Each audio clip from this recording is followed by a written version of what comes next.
Welcome to Beyond the Fundamentals. In this session, we're going to talk about the fact that you are either a mystic or a cult member.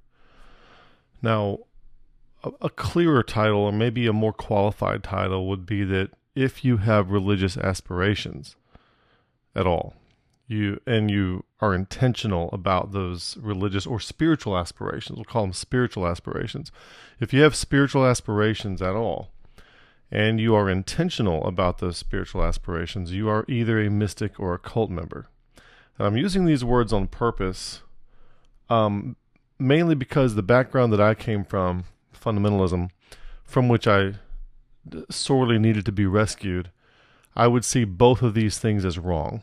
I don't want to be a cult member, and I don't want to be a mystic. I preached against both of these things. They were both wrong. They were both to be avoided. So as we get started, first of all, I want you to realize that you are one of those, and there's no way to not be. And the second thing is I want you to allow me to define those terms. Do not bring your preconceived notions of what those things are. Let me define them, and then you might go, oh, okay, I'm okay with that. Okay? So let me define them, and then I want to give you some guidance for how to proceed.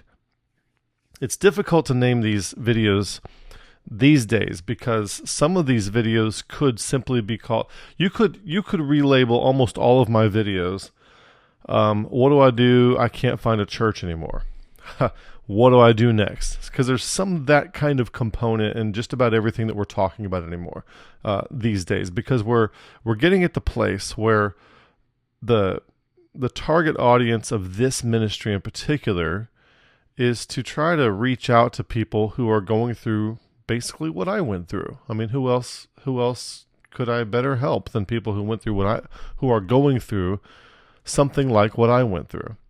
And that is the realization that your fundamentalist conception of reality is deeply flawed and insufficient. So what do you do now without defecting on the faith? People are afraid of that. And I'm here to hold your hand through that process and let you know that it's going to be okay. But you also have to listen and you have to practice. So stick with me on this. So you're either a cult member or a mystic. And the thesis of what I'm talking about today is there's a decisive difference. If you are a cult member, you're in group conformity. And that is, you're part of a group. It has a statement of faith. It has some kind of maybe some kind of systematic theology, something like this. Maybe a confession of faith, statement of faith, and you feel safe in those things. You feel like these are boundaries that keep you safe because you have the limits of what constitute your faith and your group's faith are statements of things that you believe, or mentally affirm to be true in a sense. And along with that comes a set of do's and don'ts. You should do this, you shouldn't do that, mixed with here's all the things that we think are true. Bam, that's your group, okay? Now what you're doing, that is a cult. And I'm going to define that in a second. But if you're in a group like that has a statement of faith, you are defecting on your own perception to normalize with a group. And you also may not realize that you are doing that. And there's a lot of things I'm going to say that you don't realize you're doing, but you're doing nonetheless. And one of the jobs, one of the tasks of spiritual growth, of transformation, is to discover what those things are that are acting as boundaries and shaping agents around what you can and can't say, or ceilings on how much you can grow or what you can think. You don't realize they're there, but they're completely optional and you don't need them. And even though you don't know they're there, someone like me trying to pry them away from you out of your, tight death grip might cause some kind of defensiveness. Okay? So if you're in a cult, if you're in a group, Southern Baptist, Presbyterian, Mormon, Jehovah's Witness, Calvinist, Provisionism, whatever, they're all the same. Okay? You are defecting on your own perception to normalize with a group perception. Now, the definition, this is kind of a description, not more than a definition, but on the mysticism side, you're just doing the opposite. You are defecting on the group's consensus to follow what you actually perceive. Now, when I say mysticism, I'm going to speak about it in a positive way, but I do not want you to confuse it with following a particular regimen of mysticism. I'm not talking about studying Kabbalah, or I'm not talking about doing anything like that. I'm not talking about any of that. Okay? So get rid of all that. I'm not talking about any of that. So wash that out of your mind, and all the other people that you know of that are mystics and they're wrong for whatever reason, or they're New Age, or they're this, or they're that, get that out of your mind. That's not what we're talking about here. So I'll tell you what I'm talking about. So you are, if you are spiritually aspirational, you are either defecting on your own perception to normalize with a group, like a church or something, or you are defecting on the group consensus in order to normalize or follow what you actually perceive and seek it out. Okay, I just got a message from somebody less than an hour ago who's actually struggling with this. And I hope they listen to this, because sounds like they're going to make the mistake that I'm going to try to help you not to make if you're one of the ones going through this. So I wanted to define the term cult real quick. We look at cult. A cult is, look at the ones that are in highlighted in blue here. It's a system of religious beliefs and ritual, also its body of adherence. Now, you need to understand that, and let me get my little pen here out. You need to understand that this definition of a cult fits any kind of church you might walk into now, okay?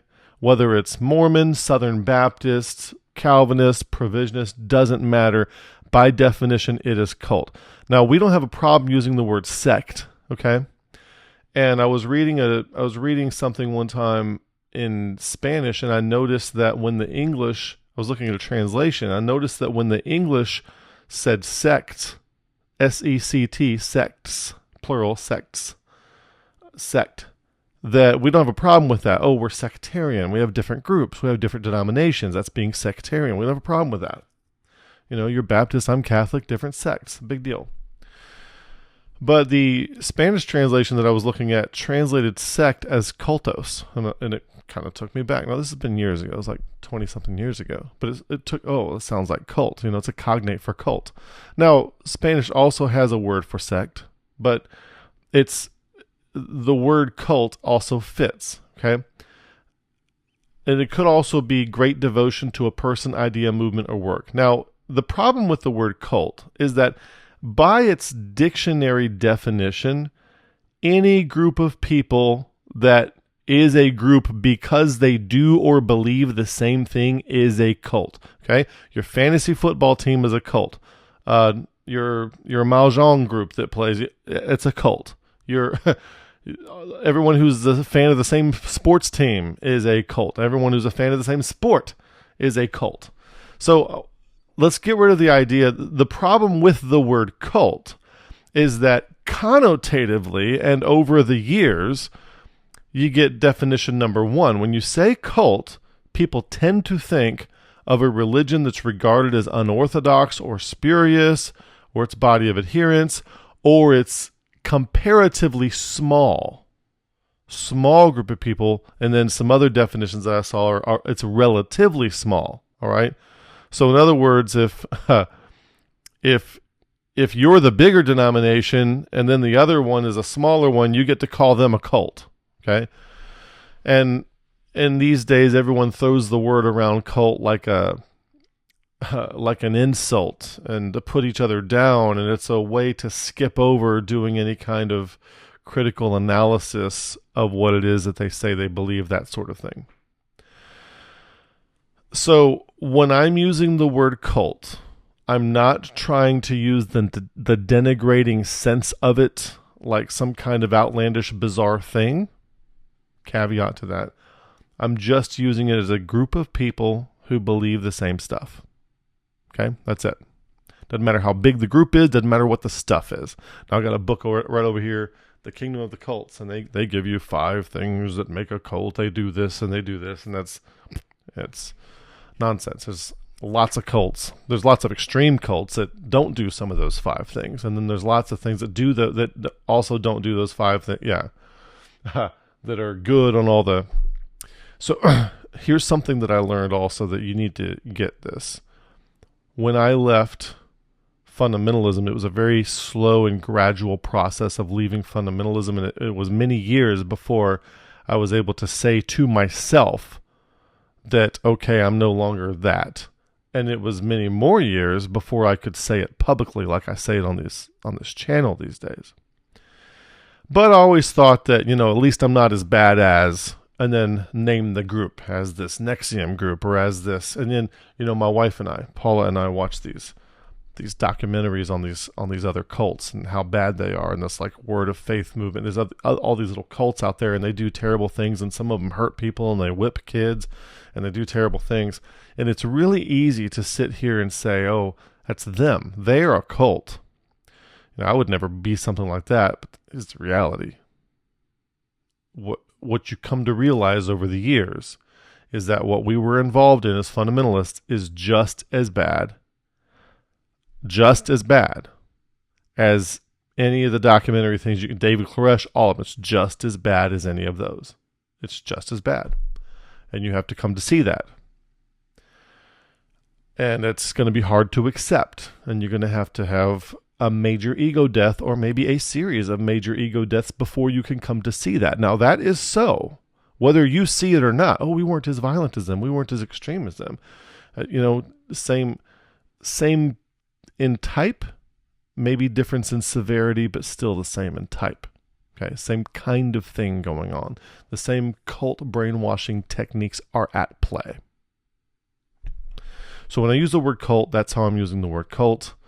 I already talked about the whole Spanish thing, how sometimes culto can be used to translate sect. I'm not going to jump on that whole. You can look that up yourself. That's fine. And so framing the problem, and I want to get into Romans chapter 5 a little bit too. Let's do that first. In Romans chapter 5, what you have is the word experience here that I want to highlight. Therefore, being just, we have some key buzzwords here. Justified by faith, we have peace with God through our Lord Jesus Christ. You have justification, you have faith, you have peace, by whom we also have access, there's a key word, by faith into this grace. See all the buzzwords? Wherein we stand and rejoice in the hope of the glory of God. A lot of buzzwords there. And not only so, but we also glory in tribulations. What is tribulations? When you're undergoing something, to undergo something. Knowing that tribulation worketh patience, and patience experience, and experience hope, and hope maketh not ashamed, because the love of God is shed abroad in our hearts by the Holy Ghost, which is given unto us. Now, this is a very key component of biblical spiritual growth, is the tribulation and the experience which works in hope. Now, what you may not realize on the first reading of this is that your tribulation and your experience is unique to you. It is subjective. Nobody else has your experience. So nobody else has your exact participatory knowing. And that this goes into the 4 kinds of knowing, where you have participatory knowing is the deepest kind of knowing. It's the most fundamental kind of knowing. And perspectival knowing claims on having an optimal grip of scenario and context, and these 2 things come together in episodic memory in your brain. Procedural knowing is stored in a different place in your brain. Procedural memory, like people who are suffering from Alzheimer's pretty severely, can sometimes sit down and play a classical piece on the piano perfectly. Okay, they have procedural knowledge is intact, but maybe their episodic or their semantic memory is suffering. And then there's propositional knowing. This is stored in your semantic memory, and this is claims on truth, where we make statements about something is something, or that. I believe that something is so. It's propositional knowledge. Now, none of these are bad in and of themselves, and none of these are good in and of themselves. There's a balance component here, but the experience of Romans 5:1-5 is like the participatory, perspectival, and procedural component of the 4 kinds of knowing. It's experience. Now, the problem is your experience is different than anybody else's. What that means is that when you start paying attention to your experience in order to follow what I call the golden chain of charity here, because it results in the love of God being spread abroad in your heart, you are necessarily going to have to depart from this kind of nonsense. If you're in a church where here's our statement of faith, here's our confession of faith, here's our church covenant, we have agreed together to come together to blah, blah, blah, blah, blah. When you start following this path of Romans 5, you are necessarily going to have to either defect on that path and stop following it, or you're going to have to defect on the group and stop being in accordance with it, because your experience will not lead you down that path. So you have to make that decision. You're either going to follow this path, the golden chain of charity, as I call it, or you're going to have to follow the group. And a lot of people it's easier to follow the group. And following a group has an it's adaptively advantageous. It has an advantage. Because if you're part of a group, you're much more likely to survive. And that's good. You want to survive, don't you? And so physical survival can very much be helped by a group, and the group can be completely wrong. It can be a group formed around the idea that the moon is made of cheese, but if it's a group, it can help you survive. Doesn't matter if they think the moon is made of cheese or not. Doesn't matter. It's adaptive. And when you decide that you're going to pursue this Romans 5 kind of thing, and you're going to pay attention to this experience because you're interested in this hope and going through this tribulation and allowing that, and having the love of God shed abroad in your heart, it can get kind of precarious. It can get kind of dangerous. You get away from the group, and the group will even start chasing you with pitchforks and nooses and fire and all that kind of stuff. Pitchforks and lighter fluid. It's coming your way. So when I say mystic, I'm not talking about following a regimen of mysticism like Kabbalah or Sufism or anything like that. Not talking about any of that. What I'm talking about is somebody who has decided that what their actual perception is with regard to God and spirituality, the Bible, whatever, anything in the domain, that your own perception and experience is going to be held as higher tier than the group conformity, the group consensus, what the group says. If that's you, you are now a mystic. Congratulations. Okay? That's what I'm talking about as a mystic. Think about Paul. Paul, some people say he was studying Kabbalah or any of that, but the Bible never says he was. So just the fact that he had his road to Damascus experience, the fact that he had his 2 Corinthians 12, whether in the body or out of the body, I was caught up to the third heaven, I cannot tell, and now he's back down, that's a mystical experience. Paul was a mystic, okay? By that definition. That doesn't mean he's following the mysticism that you've been taught is bad and evil and New Age and all that. But by this definition that we're talking about here, by having experiences that are unique and must be pursued and attended to, maybe is a better way to say it, they must be attended to, that is the criteria by which we're calling this thing a mystic. So there are two paths of religious pursuit. You can either have a conformist conformist path. That is where you adopt the group's beliefs, their talking points, ignore anomalies that don't fit, or try to explain them away. That's what apologetics is all for. Try to prevent people from following the Romans 5, 1-5 path. The mystic path is acknowledge, follow, and articulate what you personally perceive, even when it conflicts with the group normativity. Now, this doesn't have to be a road to Damascus experience. It doesn't have to be a caught up to the third heaven experience, whether in the body or out of the body, I can't tell. It doesn't have to be that. It doesn't have to be an Isle of Patmos experience.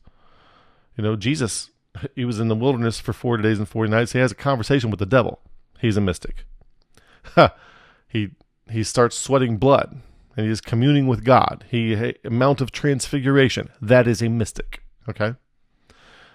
John on the Isle of Patmos, he has the vision of Jesus Christ, the revelation of Jesus Christ revealed to him on the Isle of Patmos. He is a mystic. Peter sees the sheet in Acts 10 coming down. Peter, take and eat, kill and eat. I can't do that, Lord. He has a vision. He is a mystic. Cornelius also has a vision to go and get Peter and have him come tell him the gospel. That is a mystic, okay? Now, those things might sound supernatural or magical or anything like that, and that's kind of far. I'm not even saying you have to have an experience like that to be on the side of mysticism. All I'm saying is that your perspective, your perception, it might just be divergent thinking. It might be a unique perspective that doesn't go along with the group. Like when I read the text, I don't see any of these fools say. I see this, and it's different than what all these people say, but that's how I see it. If you're willing to stick with that, you are on the mystic path. So acknowledge, follow, and articulate what you personally perceive, even when it conflicts with group normativity. And what you'll find as you keep pursuing what you perceive, you will have to probably separate from the old kind of group, and you will re-affiliate with a different kind of group where everyone's emotionally and psychologically safe to say what they perceive and experience with each other. That's actually the edification process. The Ephesians 4:16 edification model is people doing that. The social cost of mysticism, or following your Romans 5 experience, is naming anomalies creates friction. You're going to have friction with the group, and it can lead to exclusion for not towing the party line. So if I ask you a question, and what comes, it could be about anything, salvation, regeneration, could be whatever.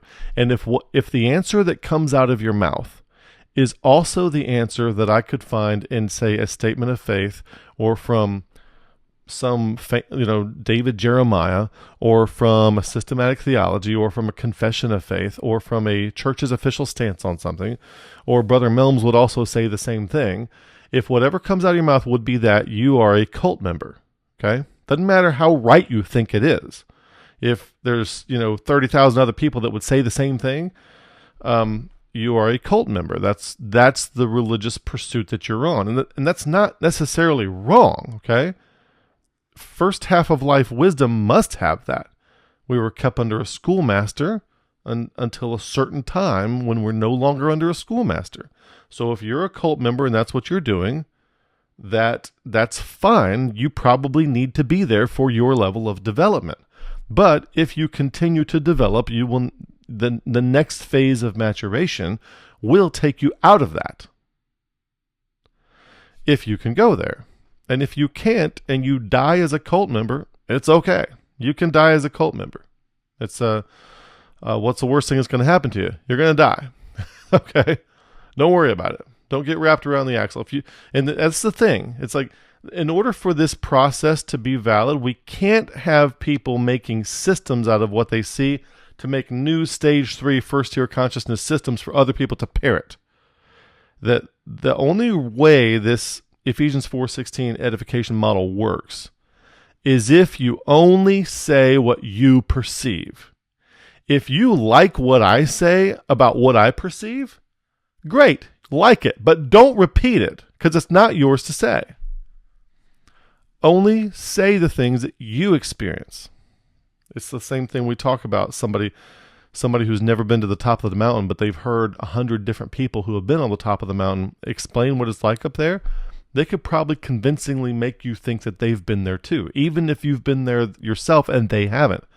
Yeah, I remember the little red house over there by the yellow hill, right? Well, he's probably heard 52 people say that.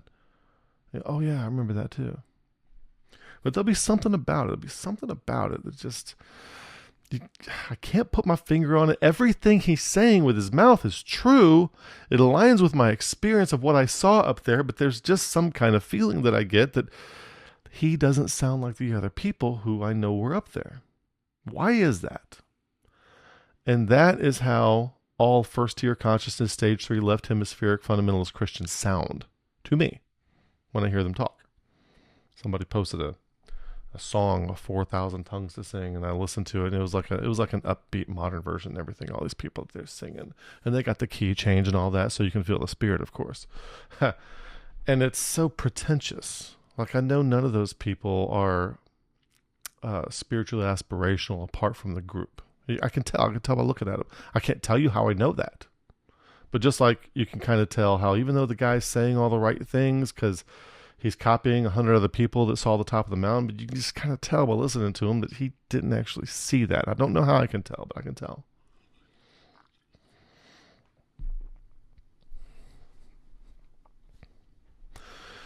So, definitions and distinctions.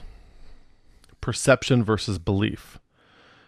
Our mysticism, our Romans 5 experience involves seeing clearly, not believing correctly. Somebody was just talking to me today about, why don't you switch over to the, mid-acts dispensational position? I'm like, that's not something that's done in second tier consciousness. We are not about the having of positions or the holding of positions, propositionally normative positions. That's not what we do.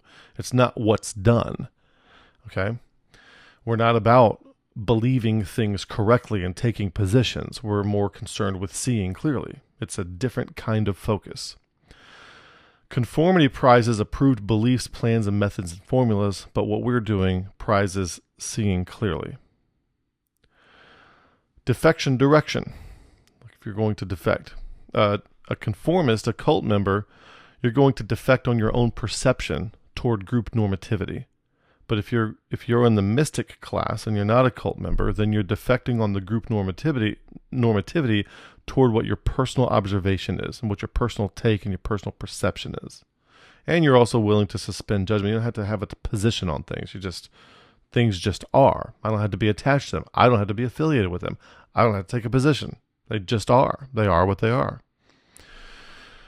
And so your acknowledgement is going to be your first move. What am I going to do first? I'm going to acknowledge that I perceive differently than the group. Okay? I see X that the group doesn't see or that the group won't admit. And sometimes you have a problem that they don't admit it. Like when the Catholic cardinals who had Galileo going through the Inquisition, they would look through the telescope and then just flat out deny seeing Jupiter, even though it's right there in front of their eyeballs. They just deny seeing it. They could be doing that, or they just can't see it. So crossing the line, when do you cross the line? When am I willing to step away from the group conformity and move toward and start pursuing what I'm perceiving? And it feels very insecure. It feels wobbly and unsafe.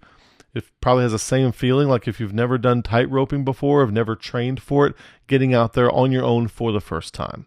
Or if you're not really good on roller skates, you want to stay near the edge. And that's what people who are fundamentalists, they think these statements of faith are protecting them. Oh, it keeps us from evil and heresy and all these things. No, okay? It'd be better to learn how to skate. You think the wall and the railings protecting you, knowing how to skate would be ideal. That would protect you better.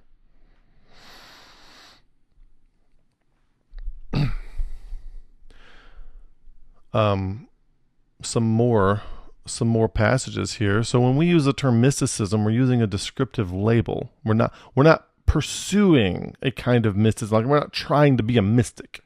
We're not trying to be in a particular flavor of mysticism. We're not pursuing a regimen of mysticism like Kabbalah or something like that. So this is a descriptive label, not a pursuit. This should not be mistaken for a pursuit of things like Kabbalah or other prescription-type mystical traditions. Most of those make the mistakes that we will warn about later in this session. When we use the term, we're simply referring to the experience of Romans 5:1-5 and the gradually increasing clarity of vision that comes through authentic spiritual maturity. So in order to get better vision, you first have to admit the things that you perceive. What little bit I do perceive, admit those and start working with them. And the more you work with them, the more you will be able to see, and the more you'll be able to admit that you see. In 1 Corinthians 13:11-12, Paul says, famously, when I was a child, I spake as a child, I understood as a child, thought as a child, but when I became a man, I put away childish things. And then he goes on to talk about the beliefs that he holds, right? No, he does not. He talks about what he sees. See? For now we see through a glass darkly, but then face to face. Now I know in part, but then shall I know even as I am known. Now, glass in the Bible could mean two different things. It could mean a mirror, or it could mean like a telescope, okay? Like a pirate ship or a ship captain, a mariner, using a telescope to look at the other ships across the water. And I think that's what Paul uses a lot of seafaring terminology, like Ephesians 5:18, he does it too. be filled with the Spirit is more like in Ephesians 5:18 is like a sail being filled with wind. It's the kind of idea there. So seeing through a glass darkly is like looking, you have a little bit of an image through a little telescope and maybe it's foggy or the lenses aren't clean or something like that, but then when you're face to face, you get better clarity. And the idea is that as you grow and you put away childish things, you get more and more clarity, like it's right up on you, it's face to face. When you're still going through the childish things like fundamentalism and all that kind of stuff, you're the spiritual realities are vague, distant mentions. You might even say them. Might even have a limited amount of awareness of them, but you don't actually perceive them clearly. But you got to grow into being able to perceive them clearly. 1 Timothy 4:1-6, that thou keep this commandment without spot, unrebukable until the appearing of the Lord Jesus Christ. Now, yes, could be the appearing of the Lord Jesus Christ. The second coming of Christ, the whole world puts his foot down on the Mount of Olives and it splits in twain and all the things, right? Could also be the arrival of the Lord Jesus Christ in you, like all the layers of the onion are peeled back, and then the Christ in you, the hope of glory, is all that's left, right? All the ego deaths have occurred. Could be that. Which in his times he shall show. Notice the visual terminology, show, see, and times, plural, not just one second coming. Shall show who is the blessed and only potentate, the King of kings and Lord of lords, who only hath immortality, dwelling in the light which no man can approach unto. Well, there's also a light that's inside every man. The Gospel of John 1:9. Whom no man hath seen nor can see. Notice the seeing language. To whom be honor and power everlasting. Amen. Can't see the kingdom of God except a man be born again. He can't see the kingdom of God. So there's a series of rebirths that you have to go through, and each rebirth you can see a little more clearly. And then you work that new perception into how you're operating in the world, and then you have another breakthrough where you can see a little more clearly. And then you work that perception in. You should grow up, clean up, wake up, grow up, clean up, show up. You work with that perception, that new perception, and it's a cycle, okay? Being born again, being regenerated is a recurring and a recursive cycle that should occur multiple times over and over in your life to where you see more clearly each time. You're constantly undergoing things that help you see more clearly. So look at how seeing grows. If you were in a dark room, there's things called dark retreats where you can sit in there. It's a completely dark room, and oftentimes when the lights get shut off, you might think that you are in absolute darkness, but as your eyes adjust, you tend to start to be able to see. There is a little bit of ambient light, and your eyes adjust to being able to see a little bit better. So you went from not being able to see your hand in front of your face to now you can, about an hour or two later, you can kind of make a couple things out. Well, there are retreats that you can go on where everything is completely dark. I mean, completely dark, and they'll be that way for like 7 days. Like serious, like seeker type people will go on these retreats for 7 days, and then there are some monks and things who will do it for 49 days. And they say after so many days, you start to perceive the things in the room around you. Like even though you can't actually see the table, your brain knows where it is for some reason. You can see it. You can see the walls. You can see the corners, the floors. You can see the things even though it's not actual light that is coming into you, but you're piecing it together and your brain is making the image anyway. It's kind of interesting. And then they say you can go on to see other things. We'll talk about that later. But let's say that there's a little bit of light there, right? If you're surrounded by a two-way mirror, right, you would only see your reflection, but if there's no light, you could see through it. Well, as the lights went dim and there was a little bit of ambient light, you could actually get to the point where you could see through one-way reflective glass. You could see through it to the other side and not be limited by that light reflecting off of it anymore. So in other words, your eyes adjust. Your eyes adjust. And one of the ways for your eyes to adjust in the night if we used to do land nav, we used to have to do night land nav in the Army. And one of the ways to get your eyes to adjust in the dark was to turn off all the artificial lights, because all the artificial lights, same thing in the city, you can't see the stars. And if you really want to see the stars, go out in the country where there are no artificial lights around, and the sky is clear, and you can see all the stars. There's so many more stars that you can see when you go out on a dark dirt road way out in the country, away from any city, or when you're way out in the water in the middle of nowhere. You can see the stars all clearly. It's beautiful and wonderful. But you have to turn off all the artificial lights. But there's so many artificial lights on all the time that we can't see that little small ambient, genuine, organic light. Can't see it because there's so many artificial lights around. So one of the reasons people get away from, they go on a hermitage, they get away from everybody. They lock themselves out. They go up in the mountains for weeks at a time or whatever. They're getting away from all the artificial light. When all the churches, all the little things you're going to, the 40 days of prayer, all this nonsense, it's all artificial light. Okay? Calvinism, provisionism, all artificial light. And you got to get away from that stuff in order for the organic light to start to shine through. And so you practice paying attention. Seeing is cultivated by continued noticing. Okay? You're not going to adopt more propositions, propositional knowing, and gain more sight clearly. You have to actually work with what you perceive. Develop it, lean into it, see more clearly. In formulaic religiosity, you have systematic theologies that give you like correct answers, the correct answer catalogs. You have method books. You have specified prayers, frequencies, reading plans, spiritual disciplines, propagation programs, soul winning scripts, persuasion towards certain statements of faith. I heard somebody talking about the whole KJV and Grok thing, and they're like, oh, well, some people came to put their faith and trust in Christ because of this. Well, they were persuaded of a few propositions and they said a few things. That's not faith in Christ. It's not the same thing at all. And you have all these programs like 40 Days of Purpose, these small Sunday school type things, cellular mitosis, where you get so many people in a classroom. If it's any more than 13, then you split off and start a new little group, and you grow that way. And it's all about growing. You got the 9 marks, your Founders Ministries, your Acts 29, all these things with blueprints that predefine how a church must be. Jack Hyles has his version. Bob Jones has some different versions of this.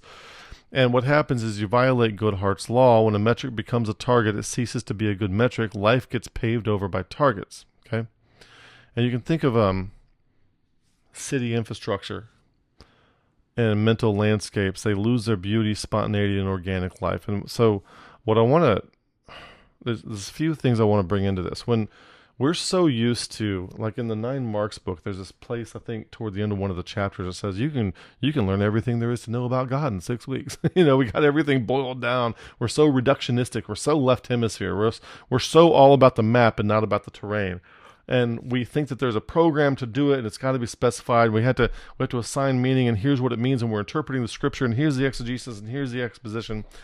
And what happens is when people start to follow their own, when people start to notice their own perception, they try to do the same kind of thing with their perception. It's not the right thing to do. Okay?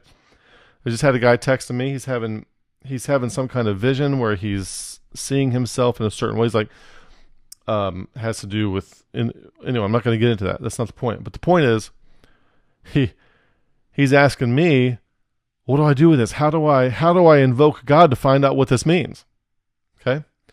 And that's one of the traps you can fall into. One of the traps that you can fall into is to think that you have to you're basically making the same mistake as these guys. You think you have to systematize and codify and find a dogma or a meaning behind what you're perceiving. You think you have to do that. And what I want to encourage you to do is to just back off trying to do that. And I'm going to give you an example. You probably already do this. My wife and I like to go out on the back porch, and we like to eat dinner or lunch out there and just sit quietly, and we'll listen to the birds. We'll watch some of the birds, and we hear crickets, and we hear some owls, and we hear all kinds of different kinds of animals. And we're not trying to figure out what it means. We just enjoy it. We just enjoy it. We're not trying to write it down and codify it or record it. We're just going to go do it again tomorrow morning or tomorrow afternoon. We're just going to go do it again. We're going to have the experience again. I'm not going to try to figure out what it means. And I'm not going to try to make a 9 marks version of this thing or a 40 days of purpose, try to codify this, boil it down into a dogma or know what it's trying to tell me, because just like people do with scripture, we've been trying to rip this thing apart for centuries, and the fundamentalists have no idea what it means. And so try that. I want you to, next time you have your vision or whatever, next time you have your experience, just enjoy it. Think of it as an aesthetic thing. Enjoy the beauty of it. There's a lot of truths that you can get out of something like Lion King. But with children, you're not trying to cram all those truths down their throat. You just watch it and you just enjoy it. And I want to go watch it again. Why? Because I like it. Just go do it because you like it. Now, after a while, it will work on you. And the meaning, I'm not saying there's no meaning there. What I'm saying is don't press it. Don't push for it so hard. In video gaming, we play video games with our kids sometimes, and some people are called tryhards. He's such a tryhard. You see these little kids that sound like they're 7 or 8, calling everybody else a tryhard, right? And some people are that way spiritually. They're a spiritual tryhard. And think about, if you're on a plane and you're nervous, like an airplane, you're at the airport and maybe the plane is taking off or maybe the plane is landing and you're like really nervous for flying. And so you might grab onto the seatbelt and hold it really tight. And I'm just holding the seatbelt so tight. And then as the plane lifts or lands or gets closer to the tarmac, you find yourself lifting off of it to get a little higher. Oh, this thing needs to lift off so we don't. Or like maybe you think you're going to run into the side of the mountain. You find yourself pulling up on the seatbelt like you're going to make the plane go up. Okay? And that's what people are doing spiritually. It's a spiritual tryhard. They're trying to force something. Just sit back and relax and wait. Don't you remember Romans 5, the patience part? Sit back and wait. And the first thing you're going to do is just like a kid watching Snow White, Pinocchio, Sleeping Beauty, Lion King, Little Mermaid. When I first watched these things as a kid, I just watched them because they were cartoons and they were entertaining.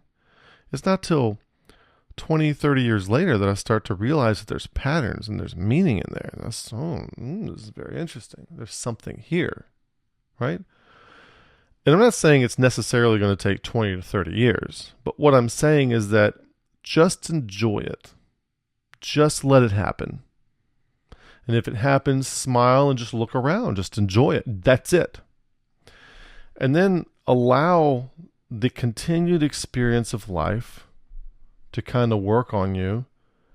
And whatever meaning is there behind whatever vision you may or may not be having, or whatever awareness experience you may or may not be having, it will slowly emerge to you. It'll reveal itself to you on its own. It'll happen. You'll find yourself I'm not thinking about it. I'm just enjoying how this Raisin Bran tastes, or just whatever, And it'll start to click. It'll start to come in. You'll have different experiences, and you'll see things start to come together. And I'm not trying too hard. I'm not yanking up real hard on that seatbelt on the plane. I'm not trying too hard. Just letting it happen. And remember good, true, and beautiful, the three transcendentals. Just notice what's good. Notice what's true. Notice what aligns, what corresponds with the experiential reality that you know. Okay? That's what I mean by true. And then the beauty. Enjoy it aesthetically. I've had some unitive awareness experiences myself that could be called beatific visions, and they really freaked me out, messed with me for years. And I've gotten to the point where instead of trying to figure out what they mean, I can just enjoy them. Oh, it's coming back. I can feel it. Sometimes some of them are real quick and it's really intense and they're 10 seconds, and some of them come and go like a slow burn. And a couple times it sat with me like all day. And sometimes I can frame of mind navigate into that level of awareness slightly on purpose. But that took a little while to be able to do that. So it's very interesting. Just let it happen. Let it happen. When you in United States, if you go to a nice part of town and you start wandering around, just wandering, right? Just think about this. When you go on vacation, I just talked to somebody last night. They got married in April and they're just now going to go on their honeymoon, like next week, I think. They're going to Europe and they have all these things they're going to see. They're going to go to Zurich. They're going to go to Munich. They're going to go to Scotland, and they're going to see certain things when they go there. They're going to go to Loch Ness, and they're going to see these certain buildings, certain things, right? And they're on an agenda, and let's go see this building and that building, and let's go here, and let's go there. We got to eat at this restaurant, and they're just on this agenda. And they're probably going to take their little cameras with them, take little photos of everything with their iPhones or maybe nicer cameras. And it's all prescriptive. And there's no like you ought to take a vacation where you just go wander around. Just go wander around for a while. And don't be so concerned with seeing the Taj Mahal or the Vatican or that kind of thing. I heard somebody talking about going to Japan, and Japan is really conducive to wandering around, at least when this person was talking about it back in the 60s. And you could just wander around, and the Japanese have a saying, like we will have the saying here in America, follow your nose, right? Toucan Sam from Fruit Loops, right? Follow your nose. Well, they have a saying in Japan, follow your feet. In other words, just wander around. Let your feet take you where they take you. And when you do this, you might come across, like in a city in the United States, it's like a concrete jungle, and everything basically looks the same. And you've got buildings and architecture and skyscrapers, and it's all concrete and pavement and all this. It's all been planned out, It's all been like hyper organized by some kind of city planner somewhere. That sort of thing is going on. And then the restaurants they're chain restaurants. It's going to Olive Garden and Carrabba's and Macaroni Grills, not exactly the same as actually being in Italy. I lived in Italy for 2 years, and I guessed that the American restaurants weren't like the Italian restaurants exactly. But knowing that from a guess, like I presume they've been Americanized and all that, it's still different to go there and actually see how different it is. It's quite different. It's very different, and it's very fun to experience. And so imagine wandering around in some place where it's not all planned out. It's not a concrete jungle. It's not all been architected, but maybe every little place, every little person has expressed their own type of creativity. You might take a left over here, and then there's this beautiful garden and a courtyard. And then over here, there's this like strange little restaurant that serves bizarre food you've never heard of before. And over here, there's a little bar that only 2 people can sit at, and they serve broiled snails. Just strange things. Or there's this little shop you're never going to see anywhere else that sells a certain kind of handmade pottery. Okay, you just wander around. You just wander around wherever your feet take you. And so the mystic journey is not one. It's not prescribed like 9 marks or Kabbalah or any of the things, or 40 days of purpose. It's not like this certain regimen. You just wander around and look and enjoy, and just enjoy it. You're just there to enjoy it. Imagine you're on vacation for a week somewhere and you don't really have an agenda, a very loose agenda of maybe you need to sleep at some point, get back to the hotel at some point and sleep. But like other than that, you're just kind of wandering around, looking around, and seeing what you see. And that's what the mystic journey needs to be like, especially at first. Especially at first, okay?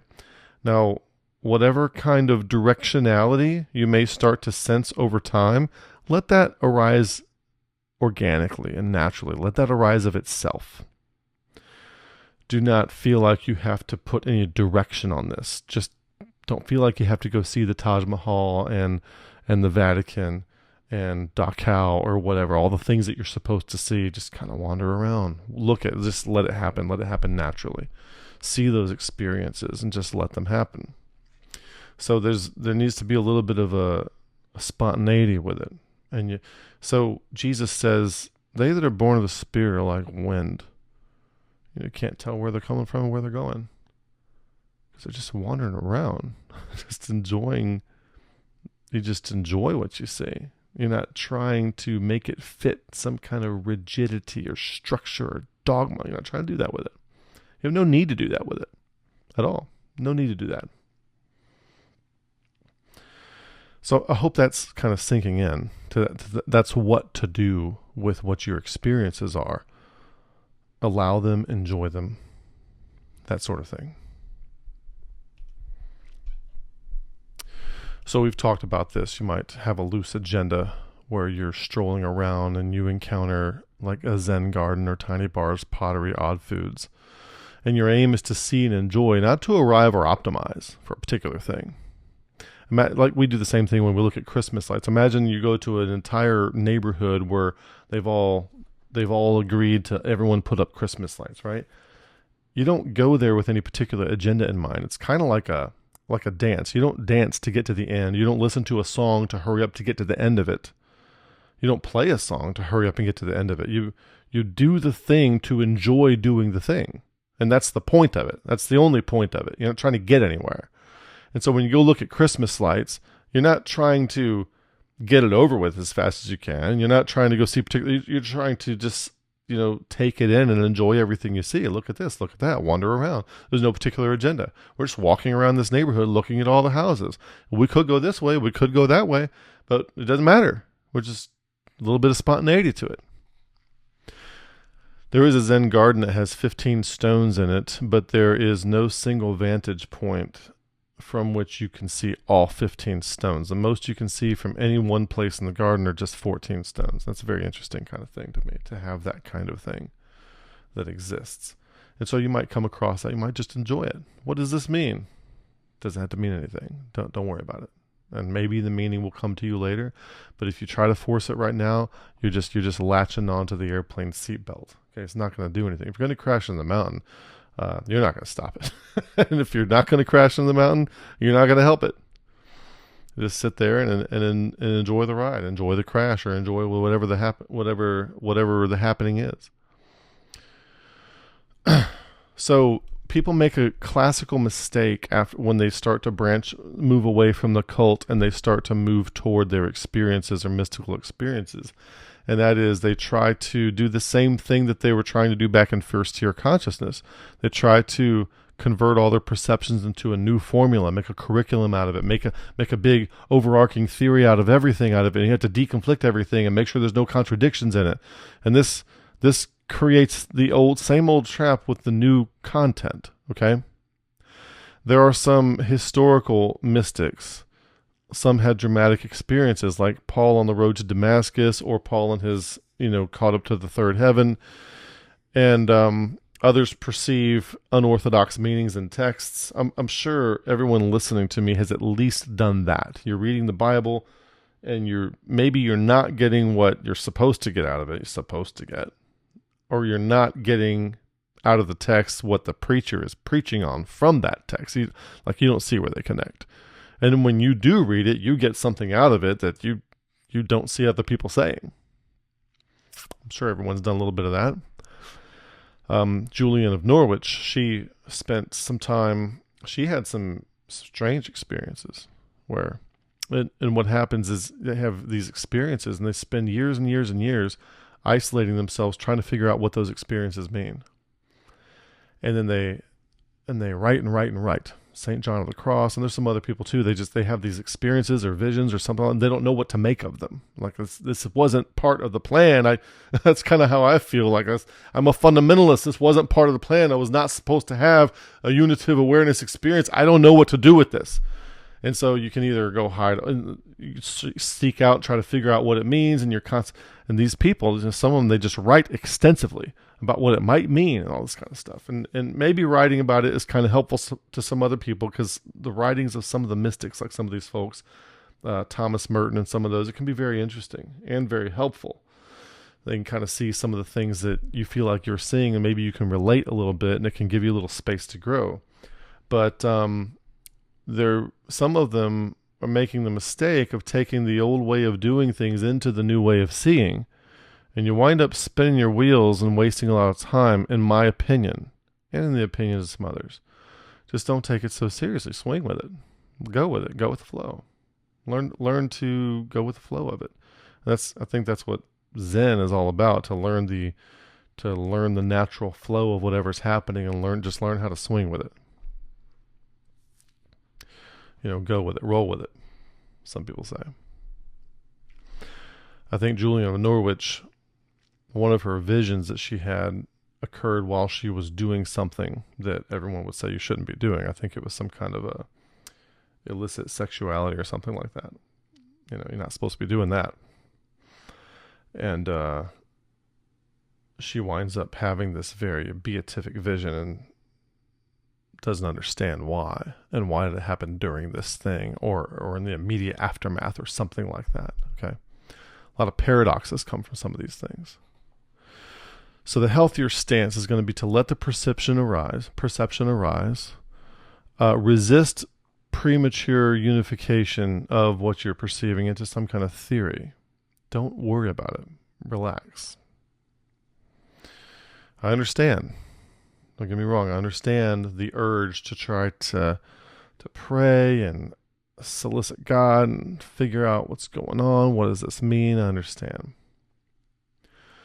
So in order to be with your perceptions, what you want to do is just create a discipline of noticing. Just notice them. Maybe you want to journal them. Journaling could help. Resist the urge to try to figure them out. Maybe just journal them. Like, here's what I saw. And that's it. Just journal them. Treat perceptions like rain or a birdsong experience. Experience them. Don't hoard them. Don't codify them. Don't brand them. Okay? You can think of things like a connect the dots image. If you're staring at a sheet of paper, you ever looked at a connect the dots, and some connect the dots pictures they're just a mess. You have no idea what it is, and you have to actually connect most of the dots before you can figure out what the picture is, or a lot of them. And then there are some connect the dots pictures where you can tell pretty much, oh, that's a flower. I don't even have to start coloring it. I can tell what this connect the dots picture is before I even try. So if you're having experiences and perceptions, and some of them are not what you're used to, maybe you're having dreams or visions or something like that. If you're having these, just allow them to happen. And imagine you're looking at a blank sheet of paper, and over time, a little floweret pops up here, a little one here, a little one there, a little one there, a little one there. And they just pop up on their own. They just happen. And just allow them to populate the blank sheet of paper. And you don't start trying to figure out what the connect the dots picture is. Just enjoy it. Just let them pop up and enjoy the beauty of each pop-up as it happens. And then over time, eventually, when there's enough of them there, a pattern will emerge to you that maybe connects or unifies everything that you've seen so far. And until that happens, don't worry about it. Maybe journal it. Journal it so you don't forget. Maybe you can go back and read them a little bit. Just journal it. Let it happen. Let it come. Let it go. Let it come. Let it go. We try to hold on to everything too much. We try to hold everything. It's got to memorize. I got to memorize this like I memorize everything in school, and I have to hold on to this. You don't have to hold on to it. Everything's a process. You're just part of the process.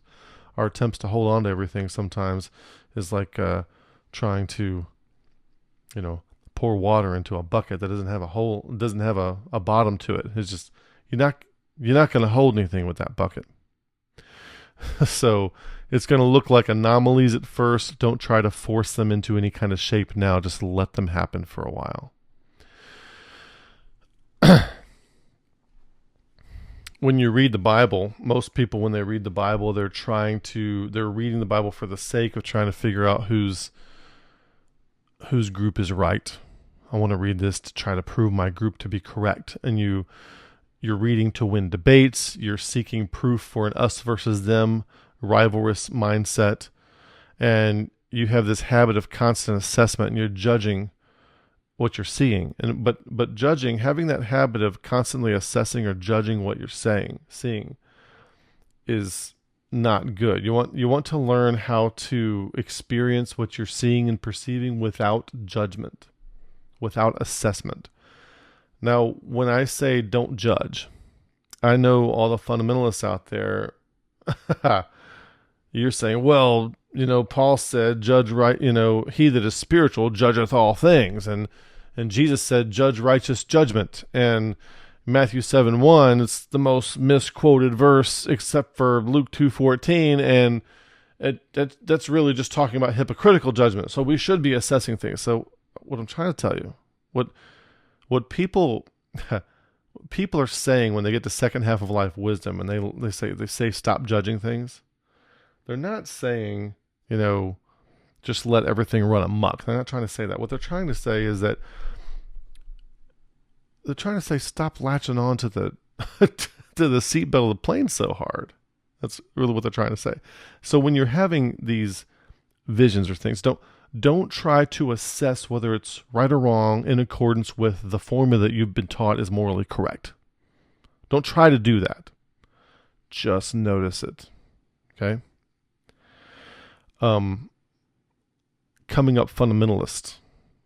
I've always been taught there's there's a lot of splitting in fundamentalism. Everybody's bad. I remember me and my brother when we were little. I mean, we weren't even 10 years old yet. We were like 7 and 5. And we were in a grocery store parking lot, and I wonder if they're saved. I wonder if they're saved, right? And he's smoking a cigarette. He can't be saved. That guy's got long hair. He can't be saved. She's wearing pants. She can't be saved. I mean, literally, we're sitting there, and it's so dismissive and it's so judgmental to be taught to look at people that way. And you see somebody and immediately you start classifying them. Oh, they're black, they're white, they're Hispanic, they're gay, they're straight, they're this, they're that.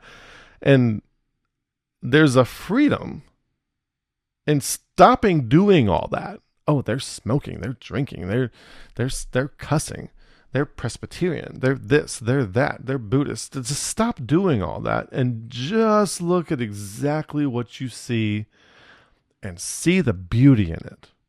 And stop trying to assess everything as right or wrong. Now, if somebody breaks into your house with a gun, that's the time to do some assessing. But I'm talking about normal everyday life where people are following the social contract and there's no danger or anything like that. And people are just being. Learn to see beauty in everything and everyone. No matter what they're doing, what they've got going on. If they're not being disruptive or causing any harm, learn to see the beauty in it. All right. And then learn to do that with all the stuff that's coming from you too. And especially the things that you're seeing. So when you read the text of scripture, read to see clearly. Don't read the scripture to score points or to reinforce group identity or anything like that. And then when it comes to the whatever, if you want to call them visions or experiences that you're having there's no paradigm to explain them, so they're kind of spooky and woo-woo, and you're afraid to say anything about it because people are going to think you're crazy, just learn to see them. And learn to read them, if you will, for their beauty. Just to see them, not to try to score any points or do any kind of group identity thing. So when you cross the line, you got to make a decision. Like maybe you're you're a cult member, you're a Southern Baptist, you're a Calvinist, you're a provisionist, or you're a Catholic, or you're a Eastern Orthodox, you're a whatever, and you've decided that okay, I've got a few perceptions that don't align with the group. I've got a few experiences, observations that don't align with the group. Maybe you have a few. Maybe you've been seeing things. Maybe you have some beatific visions of some kind. Maybe you've had a unitive awareness experience. I don't know, but you don't make a big deal out of it, and you're still part of the group. So you need to make a decision. But you're also asking this question, like, man, church just isn't doing it for me anymore. Now, if church is still fulfilling to you in some kind of way, just keep going. You're good. It's fine. Don't worry about it. Enjoy it. Okay? If you're still getting something out of church, just enjoy it. If you're not getting something out of church and you're frustrated, it might be time to depart. It might be time to try to go find something else to do with regard to your spiritual aspirations. Okay? So if you are willing to depart the group, follow what you perceive.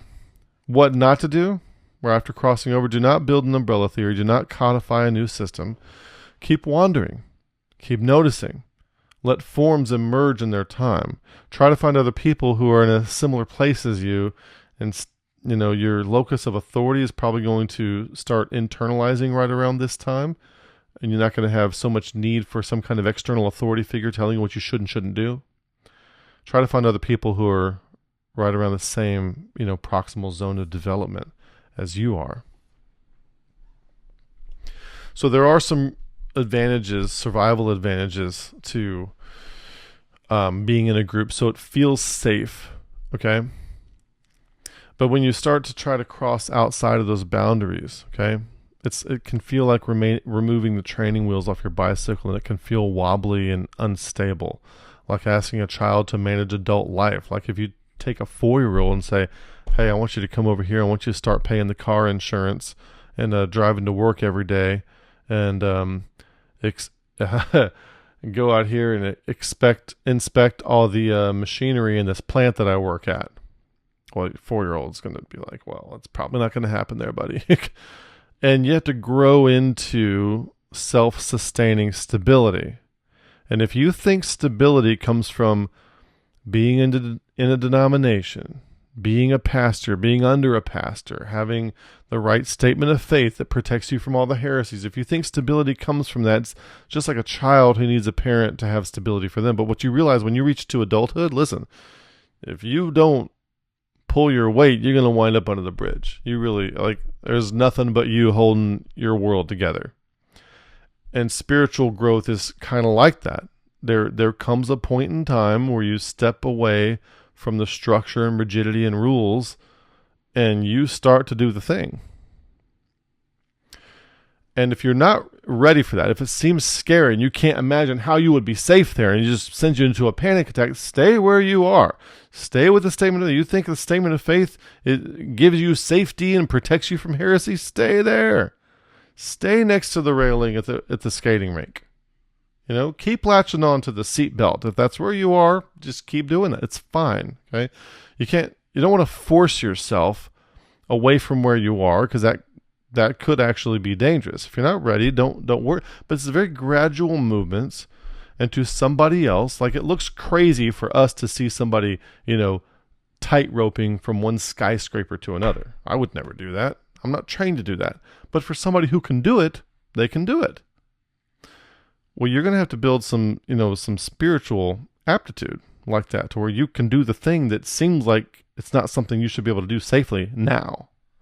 But you're going to get there. You're going to have an externalized, you probably have an externalized locus of authority now, but it should move from external to internal.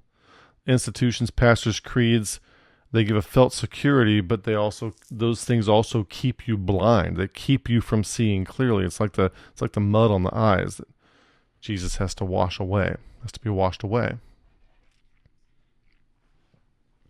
So one of the keys for this is to only say what you actually see. In first-tier consciousness, fundamentalism, Christianity, everyone is taught the thing, and everyone's supposed to repeat what this says. Go promulgate, go win souls to Christ, and say all the things that's in here. And discipling somebody means to get them to learn and repeat with fidelity all the stuff you find in here, kind of like a classroom. That's Cartesian philosophy. They don't realize they're following Cartesian philosophy. Instead, if you're going to participate in the Ephesians 4:16 edification model, you have to stop saying what you're told to say, and you have to start saying only what you actually perceive to be true. It's very, very different. Very different. Like, real Christianity is very different than the stuff that we Americans think of as Christianity. Very different. It's okay to see what you see. Like, maybe you do see, oh, it's Calvinism versus provisionism. Maybe that's what you see. Well, then that's what you say.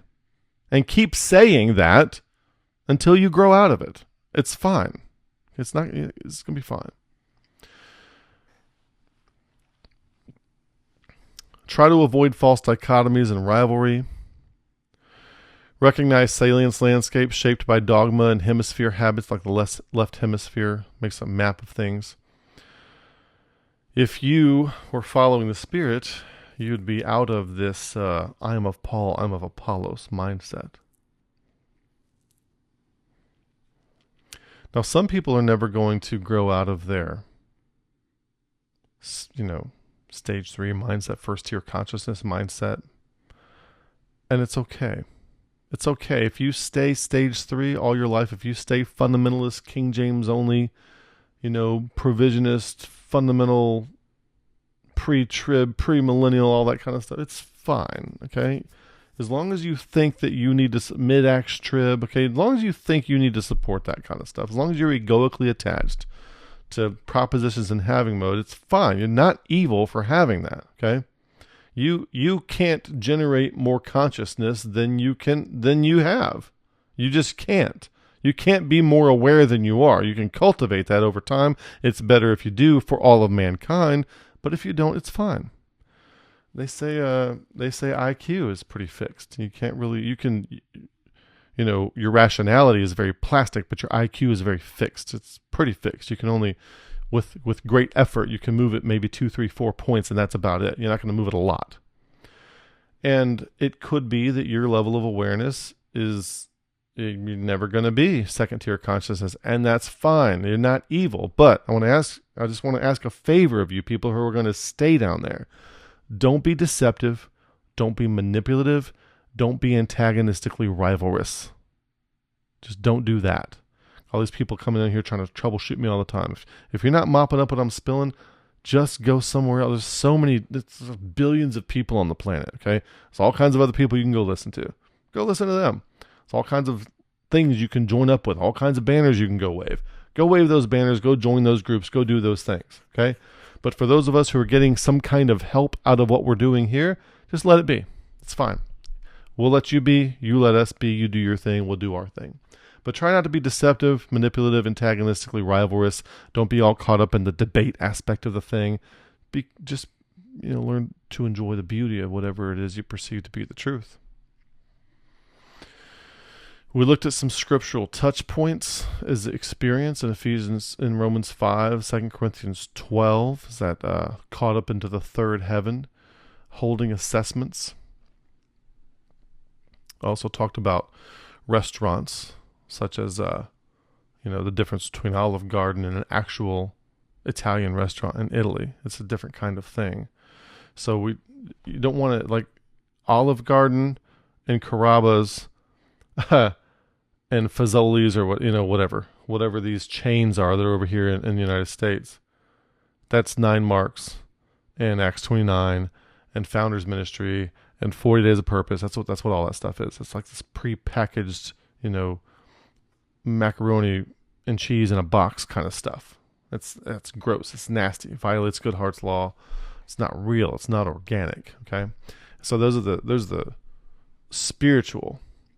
Those are spiritual equivalents of like a chain restaurant.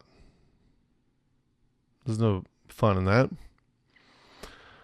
So these places like Olive Garden, Carrabba's, and Macaroni Grill versus an Italian mom and pop restaurant started in Italy by Fabio 32 years ago. By the way, I lived in Italy for 2 years, and for some reason the name Fabio is a really popular male name over there.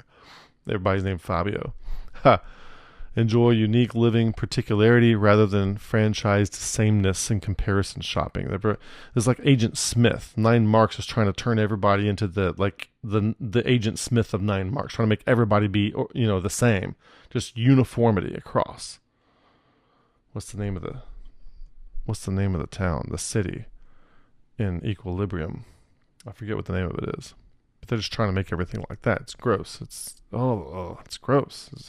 It takes away all the livelihood and who or whatever God is a diverse, beautiful infinitude. And we're trying to reduce it down to this structured sidewalk pavement kind of franchise restaurant, fast food. Ugh. No. Life is beautiful and spiritual life is beautiful. Enjoy it. It's to be enjoyed. It's to be perceived. So when people say, I can't find a good church, you're typically just in that phase, or maybe you've outgrown groupthink frames. So what you want to do is you want to allow yourself to perceive without forcing alignment to what you're supposed to think. Gently let go of dogma and orthodoxy that blind rather than protect. Don't outsource your perception. Here's some guardrails and pitfalls. Following my perception or anyone else's perceptions just rebuilds dogma with new words. So don't follow my perception. You got to follow your perception. Okay? People say, oh, Kevin's just trying to get everybody to follow his philosophy. Actually, I'm trying to milk other people's perspective out of them so that I can benefit from it. That's what I'm trying to do. I'm not trying to get them to do what I'm doing. I'm doing what I'm doing. I need you to do what you're doing. And that's what it takes for all the sea turtles to make it. Don't weaponize your new insights. Avoid debate frames. Avoid codifying into a movement or denomination, that kind of thing. And remember, don't violate good heart's law. Your targets, your metrics, your creeds, your steps, they blind you when they replace seeing, which is all they can do. We talked about good heart's law many other times. So we want to have an honest plurality, not a rivalry. And when I say plurality, don't think of the different systems that are out there. And you're thinking, oh, there's one correct system, and plurality is the allowance of all these other systems. Well, the plurality here is like you've got your perspective and I've got mine, and they're never going to be exact. The subjectivity.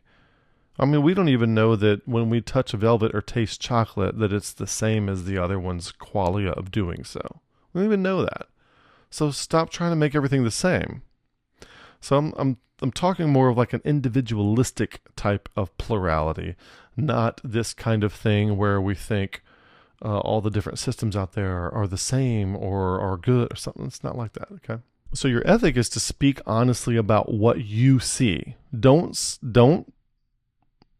parrot what you've been taught you're supposed to say. Speak honestly about what you see. And only that.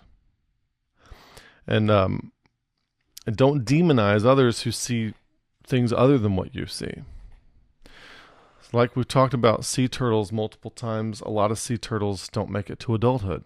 Only about, 0.4%, anywhere from 0.4% to about 1% of sea turtles make it to adulthood. Some estimates were like as high as 4%, something like that. But it's not a lot. A lot of them die. Okay? So not all make it to adulthood. That's part of the ecosystem. And when people disagree with you or whatever, it just takes all kinds to make a world. You have to understand that.